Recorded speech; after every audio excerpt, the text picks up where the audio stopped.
Okay, first I'm going to start decorating my letter using sculptures.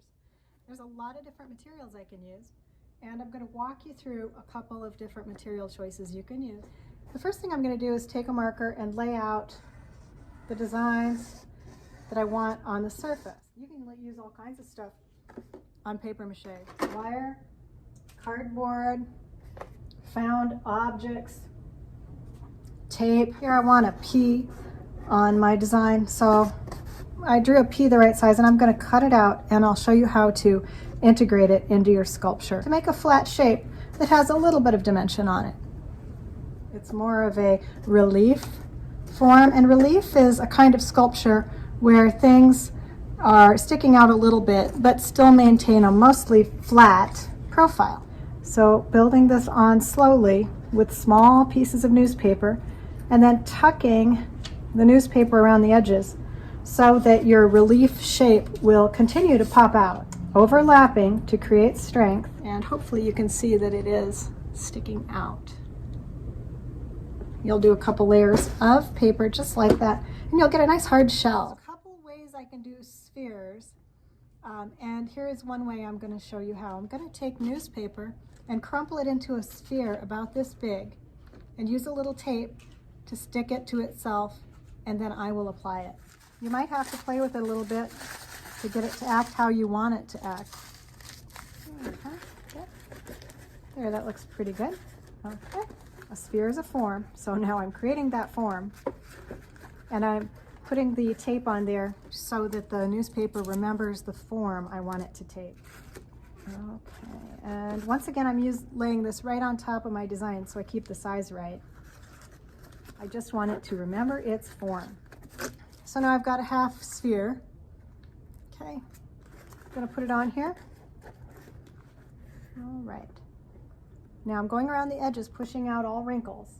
Smaller pieces of paper let you do a better job of not getting wrinkles. So if you're getting a bunch of wrinkles, you don't really want that probably, unless wrinkles is part of the texture you're after. So make some really skinny strips, really thin, and those are going to allow you to go around your forms without creating a bunch of wrinkles.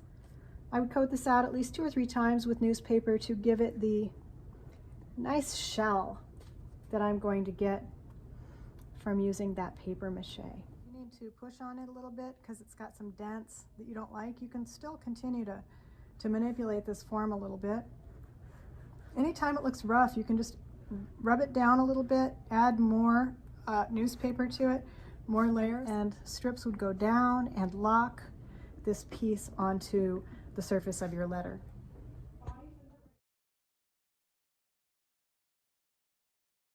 I'm cutting 3 L's and stacking them together to make a really thick L.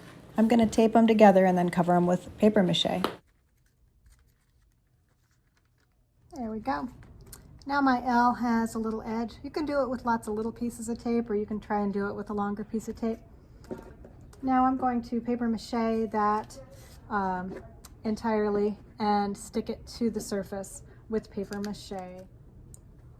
Those paper mache layers, when they lock into each other, they give strength, and that's why you always want to overlap them. And I want to do something called found object, like an old tape roll or a bottle cap.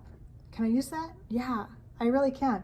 So I can do an O out of this old cardboard tape center, and I could also integrate a found object like a bottle cap, and I can make a interesting looking O. So what I'm going to do is I'll wrap these things with paper mache first, and then I'll paper mache them right onto my surface. The reason I'm paper macheing them first is I'm going to make the whole surface be the same, so it all feels unified. So what could you find in your world and wrap up and integrate into your project? Neatness counts, so remember to just take your time, because this is never a race.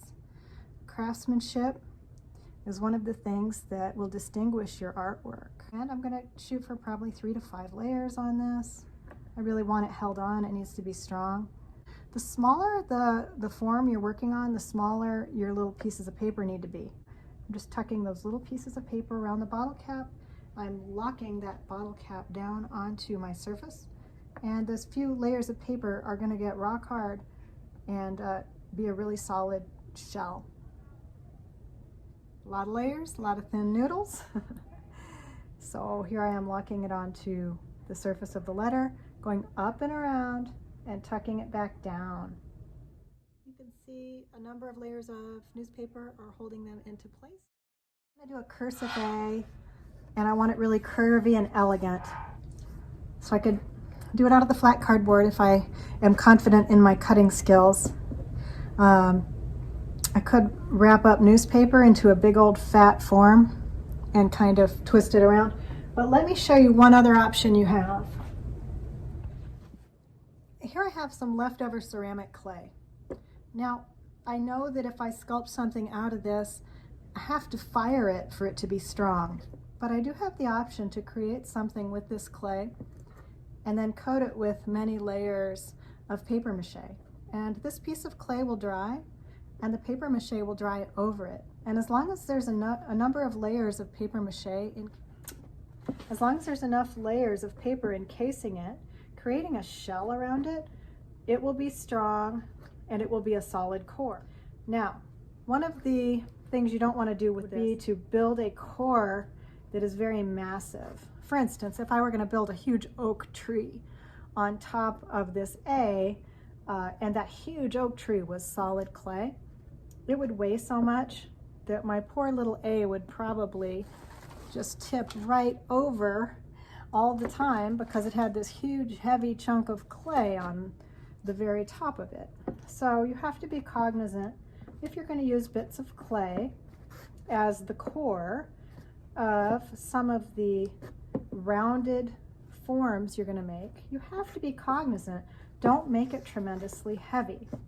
Well, so what if I want to make something big, like a big tree? So if you do that, you're going to crumple up paper like you did with this sphere. This is crumpled paper coated with paper mache, and that gives you a lot of rounded mass without any weight.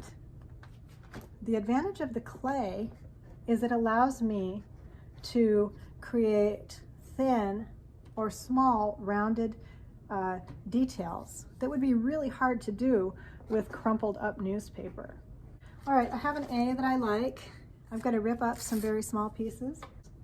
If I don't do this and I just lay the clay here, we all know what clay does. It shrinks and it falls off. Well, I don't really want it to shrink and fall off. I want it to maintain its nice relief profile. And so I'm going to encase the whole thing in paper mache. This clay will be incredibly fragile when it dries, so it really needs a couple layers of newspaper to give it a shell. All right, you can see the newspaper is coating and coming down onto the surface and sticking these pieces of clay onto the paper mache letter. I'm going to keep going. Anytime you have something curvy that you don't need to worry about how heavy it's going to be, you can use this technique. If you want something curvy that's big and bulky, use the crumpled up paper technique because paper doesn't weigh much. And anytime you want to do a relief that's not curvy, it has like lots of straight lines, cut cardboard is great. You can even build up your cut cardboard kind of thick with a few pieces. And there's always those found objects too that are fun. Here I've got my L cut out. Now I'm going to use newspaper to attach it just exactly like I did these other ones. I'm going to put some paste on top of my L, and I have paste inside of this newspaper. It's crumpled up, and I'm going to just start putting these crumply pieces right on top of the letter. All right, so I've got my letters finished and drying.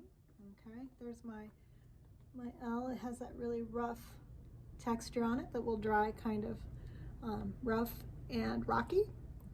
And once you have all your building done, then you can think about applying paint or other finishes to your project.